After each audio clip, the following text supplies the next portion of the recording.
আসসালামু রাহমাতুল্লাহি ওয়া বারাকাতুহু। কি অবস্থা গাইস? আশা করি সবাই অনেক, অনেক ভালো আছেন। সো কালকে মানে যে আমাদের যে নিউজের কারণে যে মোমেন্টাম দিছে, আমি কালকে ব্রোকার ট্রেড করছিলাম।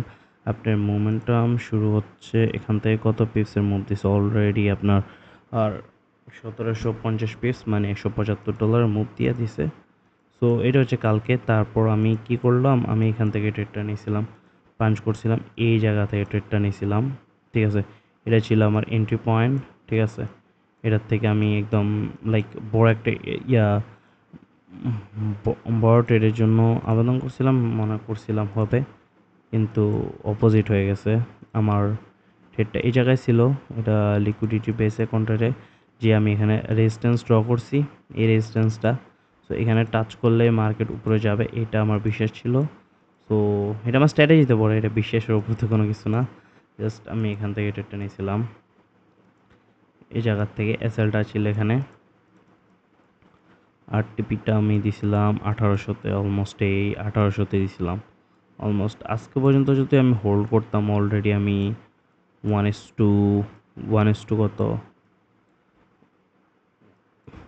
1:36 পেয়ে যেতাম, কিন্তু আমি হোল্ড করি নাই। পরে পরে এই হোল্ড না করার জন্য যা যা হয়েছে আমার সাথে, তারপর আমি এখান থেকে আবার ট্রাই করছিলাম এগ্রেসিভ এন্ট্রি নেওয়ার জন্য লন্ডন সেশনে।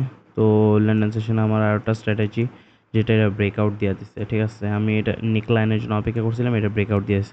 তারপর আমি এই জায়গা থেকে ট্রেডটা নিয়েছিলাম, এটা অনেক ভালো একটা স্ট্র্যাটেজি। আমি ব্যাকটা স্ট্রেট করছিলাম, অনেকবার প্রফিট করছিলাম, জানি না আজকে কিসমত সাথে দেয় নাই। সো মানে ফার্স্ট অফ অল একটা লাইক ভালো লিকুইডিটি নিছে, নিচে লিকুইডিটি নিয়ে ভালো উপরে আপ ডাইরেকশনে মুভ দেওয়া শুরু করছে। আমি এখান থেকে মনে করছি যাবে শেষ। আমি কতটুকু পর্যন্ত টিপি দিছিলাম, 1:5 মনে হয় ছিল, কিন্তু এটা তো কিছু করে না, উল্টা আমার এসএল খাইয়া দিছে। উল্টা আমার একটা এসএল দিছে ব্যানিশ কইরা। কি আর করার, কিছু করার নাই। এই দেখেন আজকের ট্রেডের total entry point, closing point, TP point সবই লস। ইয়ার গতকালকে বুক ব্রেক ইভেনে ক্লোজ করে ফেলছি 75 সেন্টে, আর আজকে $47 লস।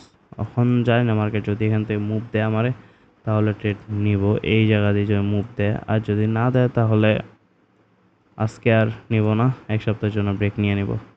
যেভাবে আমার লুজিং স্ট্রিক চলতেছে, এর লুজিং স্ট্রিকই শেষ হতেছে না। থাক, সমস্যা নেই, প্যারা নাই। আমি একটা জিনিস ডিসাইড করছি, যতদিন পর্যন্ত লুজিং স্ট্রিক থাকবো এতদিন পর্যন্ত আমি ট্রেড করতে থাকবো, দেখি কত লস করতে পারে মার্কেট, করাইতে পারে।